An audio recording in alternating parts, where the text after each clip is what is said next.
请问328号订单好了吗？好了好了，来，谢谢。今天第几单了？第30单了。您现在看到的这个影片最近火了，它是央视和美团联合推出的一个公益宣传片，10月28号啊，在央视的新闻频道上线。这片子讲了一个特别令人动人的故事。这片子的主人公名字叫做阿兰，阿兰呢今年30岁啊，是个设计师。设计师的工作没意思啊，每天2点一线，天天跟电脑打交道，也见不到其他人。这阿兰呢，于是乎就决定换一种生活方式，辞职了。辞职之后啊，他去哪儿了呢？去云南大理。云南大理大家都知道，那是个大酒吧呀，风景特别美啊，美轮美奂啊。他到了这个大理之后啊，他换了一个工作，穿上了美团的小黄衣，干起了外卖。外卖这个工作真的是好啊，在这片子里显现的啊。你看这天刚蒙蒙亮，早晨的时候啊，那些男的外卖员就问他，哎，多少单了？他说30单了。30单你算一下能多少钱？然后这穿行在大理的大街小巷下，哦，那心情那个惬意呀。然后他自己都讲了，他把这份工作叫做数字游民或者打工度假。那你想想，那相当于一边度假一边打工啊。大理这么美的地方，本来你送外卖的话，你可能也会租一个电动自行车，来来回回在大理的大街小巷上穿行，对不对？现如今你依然在大理的大街小巷上穿行，但是你还挣钱了呢。你想想，每天还挣好几百块呢，可不叫打工度假吗？沿途过程中看着小姐姐，他帮她拍一张照片，还动不动还看着小狗，可爱极了，卡哇伊呀啊！然后呢，3个月之后啊，他呢就觉得用手机拍照不太好啊，他就买了一个照相机，花了1万多块钱。当外卖提走的3个月，我买了台新相机，我想用它捕捉那些闯入眼睛的瞬间。还用美团的闪送送来的啊。然后呢，你想想，这有了照相机就不一样了啊，鸟枪换炮啊。然后呢，沿途时不时的就下车送外卖的途中啊，就拍起了风景。这风景中间呢，那有早上的晨曦，中午的风，还有晚上的霓虹啊。那这个过程中间，离自己的梦想就越来越近了。什么梦想啊？他想搞一个个人影展，就叫外卖箱里的个人影展。你想一想，他过去啊，他搞设计师啊，都那个没实现的人生理想，现在干起了外卖员之后啊，离自己的梦想越来越近了。这片子播完之后啊，真的是正能量，对吧？这个看完之后啊，我都觉得，你说是诗意不诗意，远方不远方，浪漫不浪漫吧？看完之后，我都想去干外卖了。为什么呢？因为我觉得这外卖这工作好啊。这片子里讲的，首先这活不累，你想想那姑娘啊，人家这个上午的时候一天拉了30单，这30单的过程中，脸上连个汗珠都没有，我也没有见着她拼命的搏命的跑啊，最多也就是一路小跑。像我这种身子板的，我要是一路小跑还能健身呢，对不对？第二，收入高，你想想，干3个月啊，就能买一个14000多块钱的照相机啊，那网友都给他找出来了吗？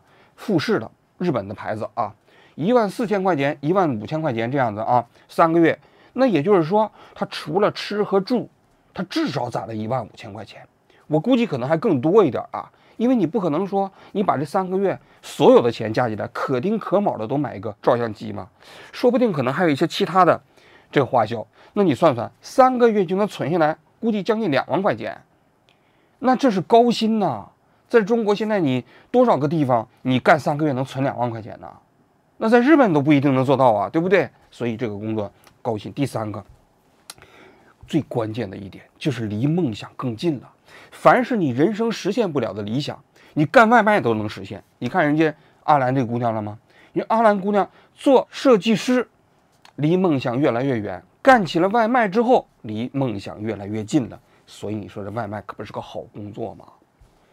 话说他这个片子播完之后啊，确确实实在社会上起到了一个非常大的正面的影响。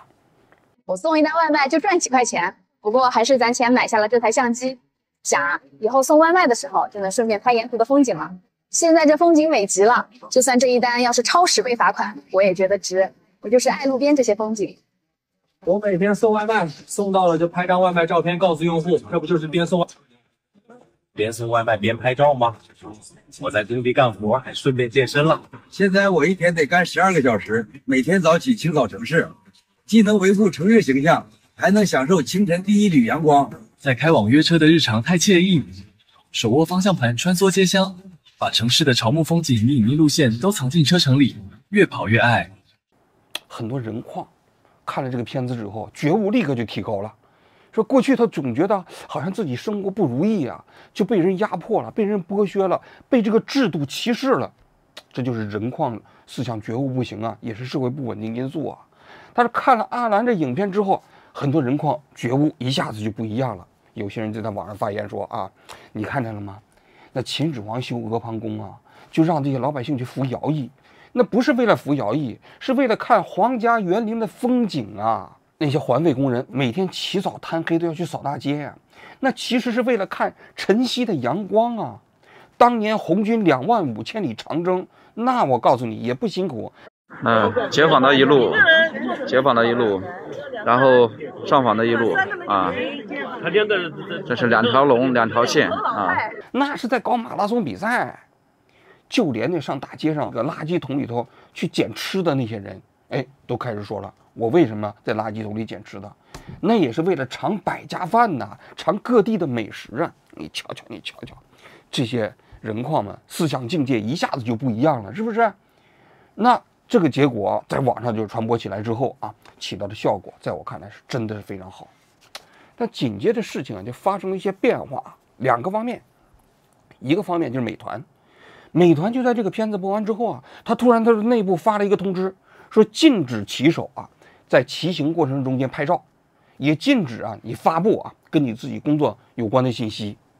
那这就比较奇怪了啊！你看美团跟中央电视台联合发布的影片里头讲的阿兰姑娘就是沿途不断的拍照啊，还搞个人影展呢。现在他不让拍照了，那你这不就是说不让这个外卖员接近自己的梦想了吗？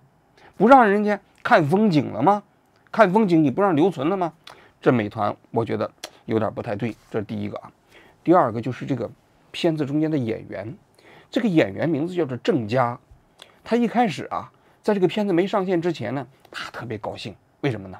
因为你想想，这片子选他当演员嘛，演出来之后啊，上央视了，那肯定啊，心里还有把小激动，所以他当时在小红书就说了，上央视了呀，上央视了。拍片子那天呢，他说他跑了很多遍楼梯，很累，让他体会到了外卖员的辛苦。所以我们在生活中啊，都应该对其他陌生人保留一些最基本的善意。但是啊，这片子上线之后呢，有人就质疑他，说啊，你真的是3个月你就买了一台照相机吗？15000块钱的，不太对吧？你真的吗？这个时候啊，这小姑娘就有点实诚，然后呢就发了一个声明，就讲了啊，她说，第一，她其实就是一个普通的演员，拍这个片子之前1天她才拿到剧本，她也不知道这片子拍的是什么内容，让她演这个外卖员，她就演外卖员嘛。所有的内容都是人家导演给规定好的，他就演一下。第一啊，第二，他说啊，照相机也不是他买的，那就是拍片子过程中间的一个道具，是吧？言下之意，他可能也买不起那个照相机啊。第三，他说他自己的家境也不是特别优渥，也不是那种体验生活、什么打工度假，说白了，也是在一个演员市场中间努力奋斗的小透明。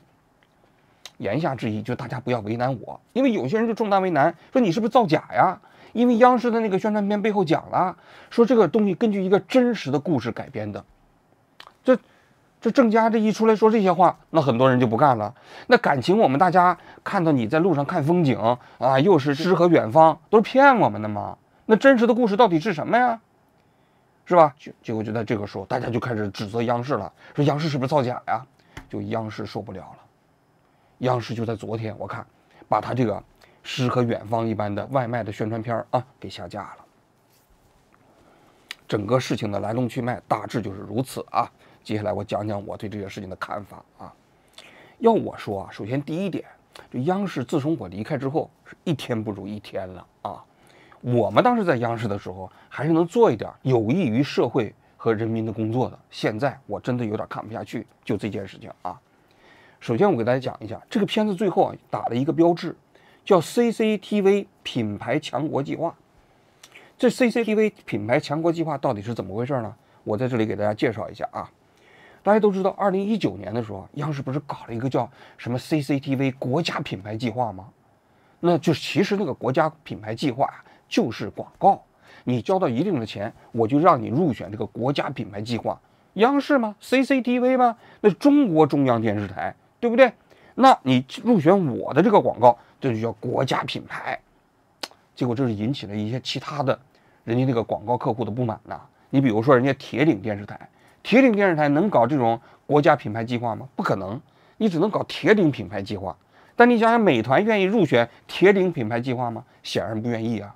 那这就是不当竞争啊！就有人投诉央视，后来投诉到国家市场监督总局，国家市场监督局啊，最后就约谈中央电视台，说你这不对，你这就是不正当竞争。你虽然叫中央电视台，但你没有资格发布国家品牌计划。这国家品牌计划是你能发布的吗？还比如说，你这东西你交了钱就能上，那人不给你交钱的，就不是国家品牌了吗？责令中央电视台取消，后来还让北京市市场监督局立案调查啊。央视没办法了，就把这个国家品牌计划给取消了。取消了之后呢，他就改头换面，搞了一个字，叫做 CCTV 品牌强国计划。你看，哎，这个东西呢，就不是这个国家品牌了，但是我叫 CCTV 的品牌强国计划，你入选了我这个品牌强国计划，哎，那你也就入选了 CCTV 的品牌了吗？哎，央视的台长盛海雄就说了一句话，他说助力中国品牌走向世界。但其实归根到底，这就是一个广告，只不过利用央视的这个市场占有率，哎，国家电视台这样一个地位啊，把这个广告包装的像是一个所谓的品牌推广计划。当然，这里还有一个背景，就中央电视台这些年啊，说实在受到新媒体的冲击啊，腾讯啊、头条啊冲击之后，没有多少人看了，所以它的广告现在流失也非常高。广告流失高了，他们就运营就得想主意啊。想主意就想出来这种所谓的运营计划。这品牌强化计划就有个问题，它播放的时候啊，它其实不仅仅打上广告，或者说有的时候不愿意打成广告。你就像这个片子，它其实不是打的广告，它最后还写了根据真实故事改编的，最后播放在哪儿播放的呢？在 CCTV 的新闻频道播放的。那你想想，这样一个片子放在 CCTV 的新闻频道播出，那可不就出事了吗？说实在的，这个节目如果不是放在新闻频道播出，如果不是写的最后是根据真实故事改编，不会有这么大市场反响。这是第一点啊。第二点，就这个片子啊，自始至终所有的信息几乎全都是假的。你就比如说，他一开始讲了，说是那女孩子上去就搞了30单，30单意味着什么？30单，你一般的女孩子，你得跑到下午3、4点啊，4、5点才有可能跑30单呢。你们可别再说什么失业了大不了送外卖这种话了。先不说送外卖这个活你能不能干得了啊，就算你能干下来啊，你也干不了，因为现在大厅都没单子了，单价低我都不说了，现在就是除了午高峰单子多可以多挂几单，其他时间段基本上都没有什么单子。而且难道你们没发现，你们现在点外卖的时候，那个外卖送的越来越快了吗？都没有什么超时了吗？因为大家外卖员都在单飞，都手里都没有单，一单一般来说挣到3块钱到8块钱。你想想这个工作是多么的辛苦啊！我们过去曾经做过节目，专门介绍过这个。当时中国社科院有一个老师是吧？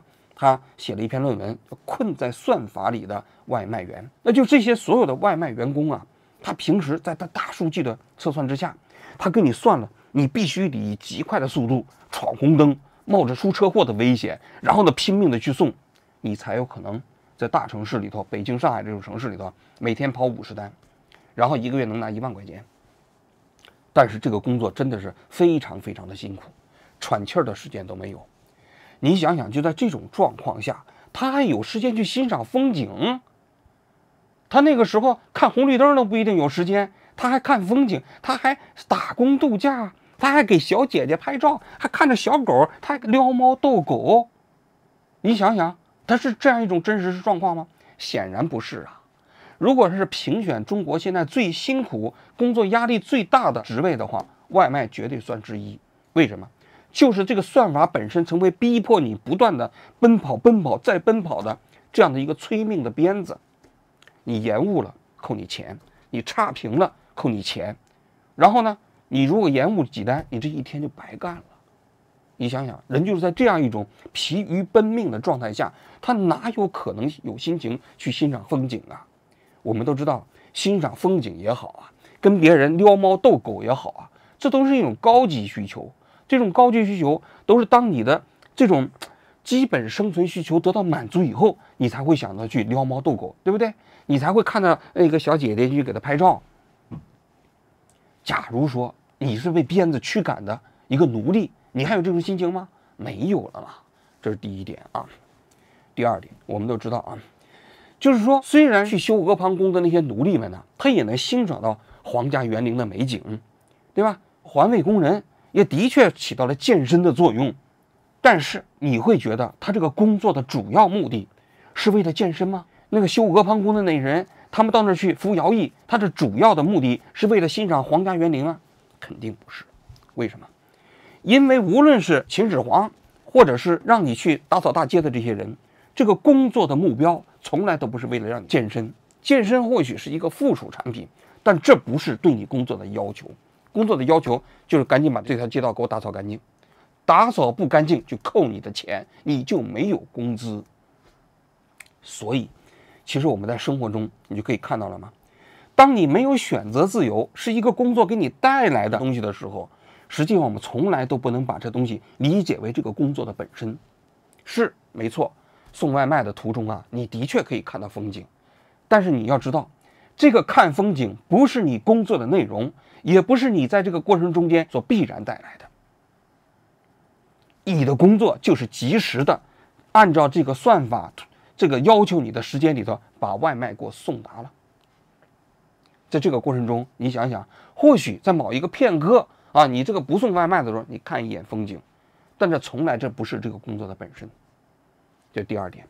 第三点，就是这个片子里头啊，你要说全是假的吧，也不客观啊，也有真的。你就比如说啊，这片子里讲，这阿兰呢是一个设计师。我原来的工作是做平面设计的，喜欢摄影，梦想成为一名摄影师。原来的生活两点一线，这不是我想要的。后来我来到云南，才发现我的人生可以用另一种方式打开。然后呢，他转行干外卖了，这个有可能是真的。为什么？你想想这几年经济不好啊，这 AI 出来之后啊，很多工作都被顶掉了。被顶掉，最先被顶掉的是什么？就是这些设计师啊，过去的那些什么程序员呢，最先被顶掉了。顶掉了你干什么？你只能去干外卖嘛。不有个电影啊，叫《逆行人生》，对不对？那哥们儿大厂的，这个还是中层管理，咔嚓，结果就被优化了，优化没地方去了，就干外卖。所以你别说这个信息还真有可能是真的啊。但问题是，这里面它传递的价值观也是错的。他说：“你看到了吗？你干外卖之后啊，你离梦想更近了。”这就是胡说八道了。那电影为什么叫逆行人生啊？那就说明那个人从大厂中间的中层调到了外卖群体中间，这就是逆行嘛。其实这个阿兰在生活中，他如果要是一个程序员，如果是个设计师，他去当外卖的话，他绝对不会离梦想更近，只会是离梦想更远。更何况，我们其实还可以干一下更残酷的数据啊，就是在这个影片中间呈现的是一个女的外卖骑手。我估计啊，他选一个女的来拍片子，还呈现女性的细腻和温馨，给人感觉这个外卖这个行业很浪漫。就是想让我也去干外卖，说不定你看那外卖途中你还能邂逅爱情呢，对不对？但实际上这几年的确有一个背景，就是女性的外卖人员的数量啊在激增。我看到了有一个研究的统计数据，从2022年到2024年，中国女性的外卖骑手的数量从51万增长到70万，增长的速度啊是男骑手的2倍，就是速度。你想想，干外卖这工作风里来雨里去的，女性干确确实实过去比较少，但是现在在激增。激增是什么原因呢？大家做了一些统计啊，这中间女骑手中间啊，有85%已婚，有96%已育，有72%有未成年的子女，平均年龄是37岁。这组数字该如何解读啊？我来给大家分析一下。首先，平均年龄37岁，远远大于男骑手的平均年龄。这说明什么？这说明这些女骑手啊，她们多数都是从其他工作转职过来的。她不可能37岁找第一份工作嘛，也就是说她在其他的岗位上被优化了。要知道最近2年呢，就业环境不好，就业环境不好的时候，就是这个社会中间求职能力最弱的人是最先被优化出去的。那些已婚的、已育的中年女性，就首先成为了就业市场过程中间的晴雨表。她们被优化下去之后，找不到其他的工作了，只能去干外卖。过去我们在节目也讲了，外卖这个职业其实就是人失业之后的一个中转站，找不到其他更好的工作了，怎么办？先去干外卖吧。如果能找到更好的工作，就不干外卖了；找不着，有可能就沉淀到这个市场啊。这是第一点。第二点，大家可以看到了吗？72%有未成年的子女，96%已育，说明什么？说明这些女骑手啊，她们的家庭负担都很重。她们其实做外卖都是为生活所迫。她们如果不出来工作，可能整个家庭就难以为继。老公挣了一份钱，是不是？但是一想想，有房贷、有车贷、有孩子的奶粉钱，怎么办？那么这些妈妈，如果她的丈夫收入比较高的话，她完全可以在家里头全职照顾自己的孩子。但是不行，生活告诉她，你必须走出家门，再赚一份钱，孩子才有可能喝上奶粉。所以他们去做了外卖。那为什么很多人愿意做外卖呢？这里也有一点客观原因，未成年的孩子需要妈妈来照顾。你如果在一个正规的职场里头，那你孩子接送啊，各个方面就受影响。做外卖有一点好处，时间可以自己灵活安排。送孩子的时候可以不接单，接孩子的时候可以不接单。等把孩子安顿好了，他们可以到那地去加班、去冲刺、去闯红灯、去拼命的去送外卖。这就是我们的女骑手在生活中间的真实状态。在这个过程中间，他们会去欣赏风景吗？他们会去想打工度假吗？他们会想自己是数字游民吗？他们会想诗与远方吗？我想通通都不会，他们只不过就想着活着，为了自己活着，为了自己的孩子活着，为了这个家庭活着。为什么这个片子遭到了网民群体性的嘲讽？在我看来他们就是不食人间烟火，他们的价值观出了问题。其实讴歌劳动者本身没有问题，劳动本身呢确实是光荣的，包括做外卖这一行。但是讴歌劳动者不意味着你去美化苦难，不意味着你去掩饰生活中间的艰辛。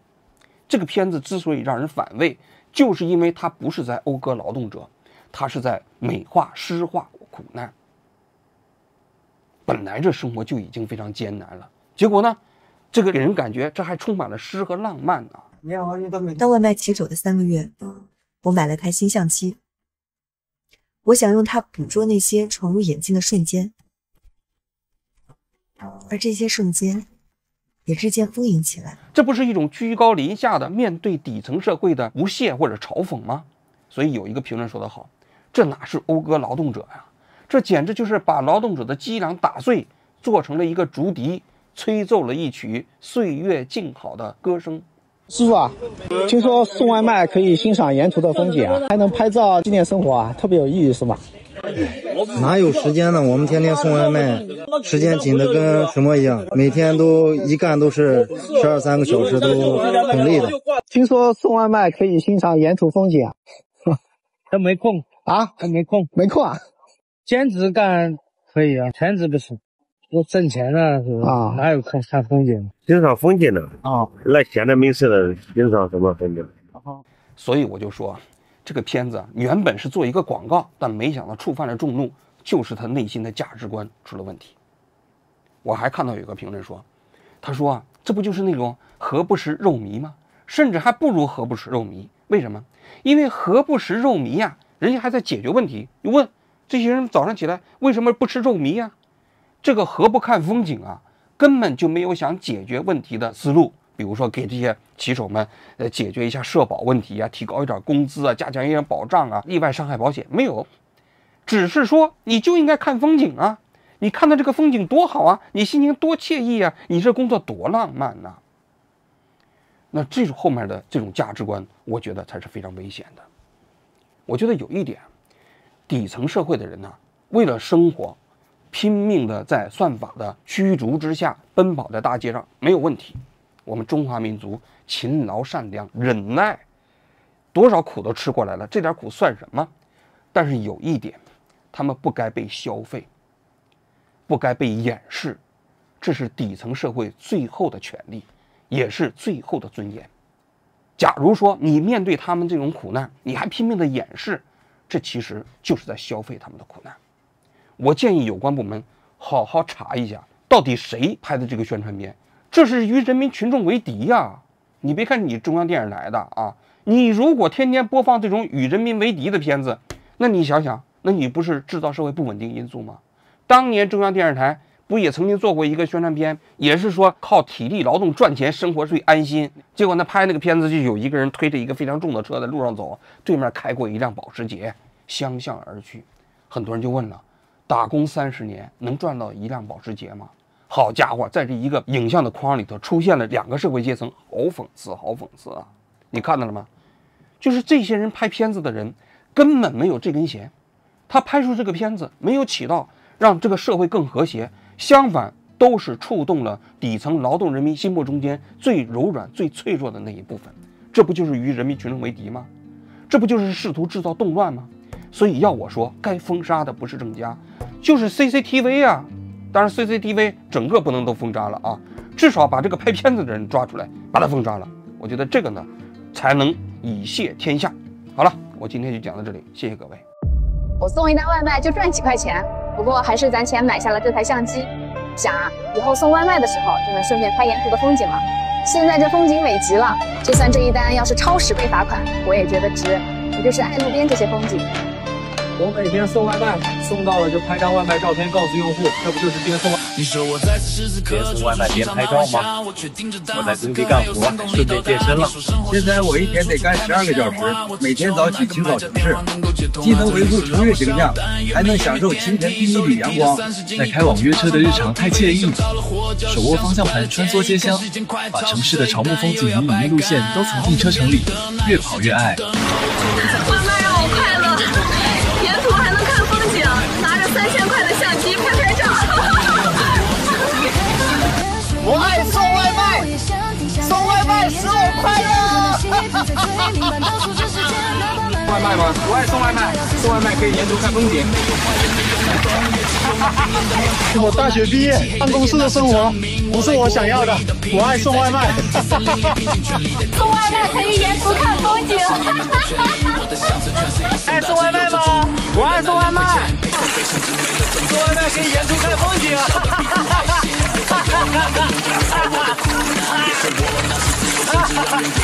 试着悲伤，巷子在洪流里闯一闯，看看谁还有那闲情逸致去吟赏。如果不看时间，谁不愿意拍一张真正的蓝天？如果不为了碎银几两，谁愿意拿命去赌明天？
上传成功，没有什么风景，只有一句：您的外卖已送达。